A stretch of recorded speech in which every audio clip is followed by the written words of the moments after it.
Assalamualaikum warahmatullahi wabarakatuh. Selamat pagi anak-anak. Kita bertemu lagi. Pagi ini kita akan belajar tema 2, subtema 2, pembelajaran kedua bersama Bu Mei.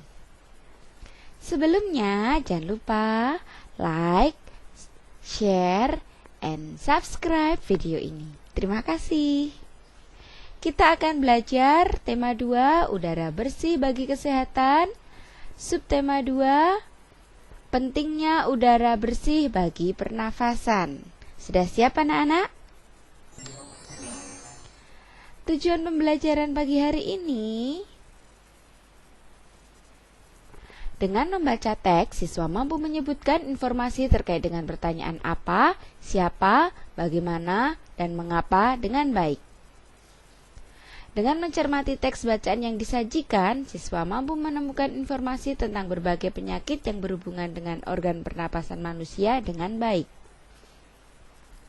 Dengan mencari informasi dari teks bacaan, siswa mampu membuat bagan penyebab berbagai penyakit yang berhubungan dengan organ pernapasan manusia dengan benar. Dengan menyimak penjelasan dan mencermati gambar dan teks informasi, siswa mampu menyebutkan karya tari daerah menggunakan properti dengan benar. Dengan membuat clipping, siswa mampu menyajikan gambar karya tari daerah menggunakan properti dengan benar. Dengan mengikuti contoh dari video tari atau bimbingan guru tari, siswa mampu menyiapkan karya tari daerah menggunakan properti dengan baik. Itu tadi tujuan pembelajaran kita. Silakan anak-anak mengamati. Nah, ada gambar orang yang sedang sakit asma. Perbedaan bronkus pada penderita asma dan bukan penderita asma. Bronkus normal ini terlihat longgar dan bronkus sakit terlihat menyempit.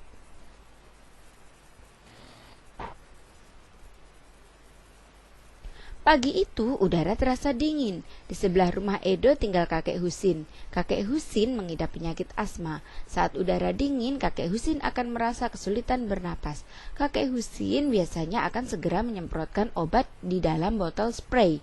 Obat itu disemprotkan ke dalam tenggorokannya. Tak lama setelah itu, kakek Husin akan dapat bernapas lagi dengan lega. Asma merupakan penyakit penyumbatan saluran pernapasan yang disebabkan oleh alergi. Pencetus alergi misalnya udara dingin, rambut, bulu, kotoran, debu, atau tekanan psikologis. Gejala awal penyakit asma, batuk berupa terutama pada malam atau dini hari, sesak napas, napas berbunyi yang terdengar jika pasien mengembuskan napasnya, rasa berat di dada dan dahak sulit keluar. Dalam perkembangannya, pasien berpenyakit asma dapat mengalami gejala berat. Gejala berat itu misalnya dapat mengancam jiwa dari penderita. Gejala berat itu meliputi serangan batuk hebat, sesak nafas yang berat, napas tersengal-sengal, sianosis atau kulit kebiruan yang dimulai dari sekitar mulut, dan sulit tidur. Nah, posisi tidur yang nyaman adalah dalam keadaan duduk. Dan yang terakhir adalah kesadaran yang menurun.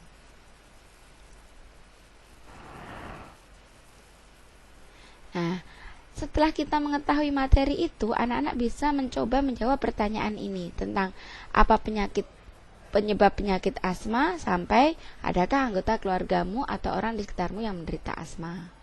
Jika ada, siapa namanya. Nah, ini anak-anak. Setelah itu, anak-anak mencoba membuat gambar bagan penyakit organ pernapasan manusia. Contohnya asma, gejalanya batuk, sesak nafas, dan lain-lain. Nanti anak-anak mencoba mencari penyakit yang lain. Di rumah kakek Husin ternyata banyak patung dan yang berkaitan dengan yang digunakan oleh penari. Nah, dilihat gambarnya anak-anak. Apa itu properti? Nah, banyak tarian yang ditarikan menggunakan properti. Salah satu jenis tari menggunakan properti adalah tari topeng. Sesuai namanya, penari tari topeng menggunakan topeng. Gambar berikut menunjukkan salah satu contoh dari tari topeng. Penari pada gambar ini menarikan tari klono topeng. Adakah tari lain menggunakan properti? Perhatikan gambarnya. tari piring menggunakan piring, dan ini tari ranggu ayak menggunakan jenis rabana. Nah, apa itu properti tari? Kita akan mengupasnya satu persatu.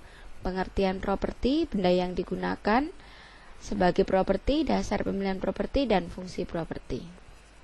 Properti adalah benda yang digunakan penari dalam melakukan gerakan tari. Benda yang dapat digunakan properti antara lain selendang, topeng, gandewa, tombak, piring, kipas, dan tameng. Alasannya adalah benda itu dipilih untuk digunakan sebagai properti berdasarkan tema tari. Fungsinya adalah membantu penari menyampaikan maksud dari gerakan tari yang dilakukan. Sudah anak-anak? Kita masuk ke tema 2, subtema 2 dan pembelajaran ketiga. Tujuan pembelajaran pagi hari ini: 1. Dengan membaca teks, siswa mampu menjelaskan informasi terkait dengan pertanyaan apa, siapa, kapan, di mana, dan mengapa dengan baik. Dengan menuliskan dalam bentuk peta pikiran, siswa mampu mempresentasikan informasi dari teks bacaan terkait dengan pertanyaan apa, di mana, kapan, siapa, dan mengapa dengan baik. Dengan menyimak penjelasan guru dan membaca informasi, siswa dapat menjelaskan makna tanggung jawab sebagai warga masyarakat dengan baik.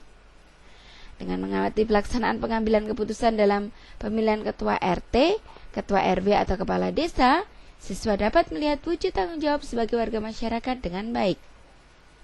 Dengan kegiatan wawancara, siswa dapat mengidentifikasi jenis-jenis usaha dan kegiatan ekonomi di sekitarnya dengan baik.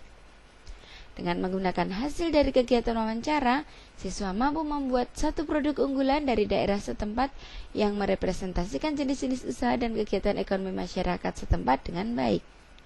Dengan menyimak penjelasan guru dan membaca informasi, siswa mampu mengidentifikasi jenis-jenis usaha dan kegiatan ekonomi masyarakat Indonesia dalam bidang pertanian, peternakan, perkebunan dan kehutanan, perikanan, pertambangan, dan perindustrian dengan benar. Amati gambar berikut. Anak-anak, ini adalah gambar orang yang kerja bakti. Ayo membaca. Ini berkaitan dengan wacana gambar tadi ya anak-anak ya. Silakan dibaca.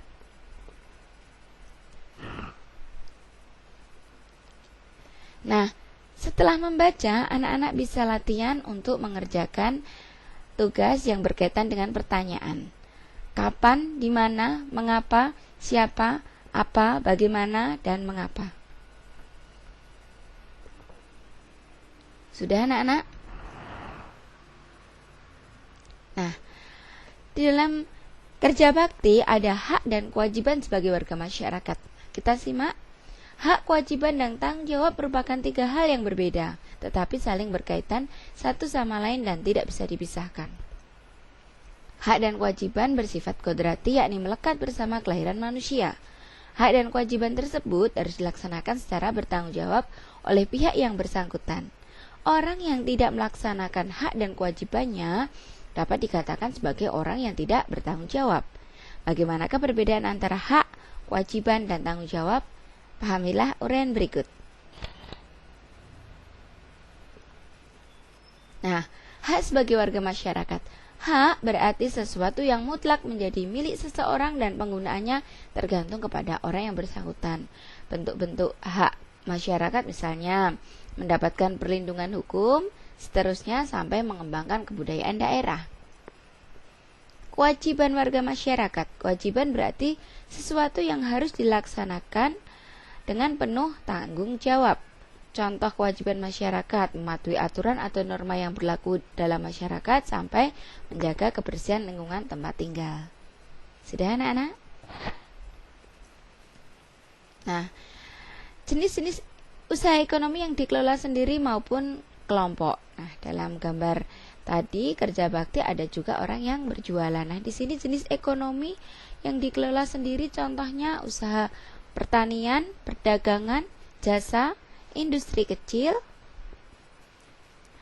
Sedangkan usaha ekonomi yang dikelola kelompok misalnya firma, persekutuan komanditer atau CV, perseroan terbatas atau PT, badan usaha milik negara atau BUMN, dan yang terakhir adalah koperasi. Nah, di sini ada jenis-jenis koperasi, yakni koperasi konsumsi, koperasi simpan pinjam, koperasi produksi, koperasi jasa, dan koperasi serba usaha.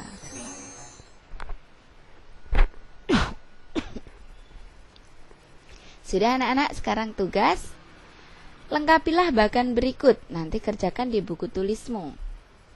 Sebutkan 5 macam properti, sebutkan 5 usaha ekonomi yang dikelola kelompok, dan yang terakhir, melengkapi hak, kewajiban, tanggung jawab sebagai anggota keluarga. Selamat mengerjakan anak-anak. Demikianlah pembelajaran di pagi hari ini. Semoga bertambah pengetahuannya. Tetap semangat. Salam dari Bu Guru. Jangan lupa like, share, and subscribe. Terima kasih. Wassalamualaikum warahmatullahi wabarakatuh.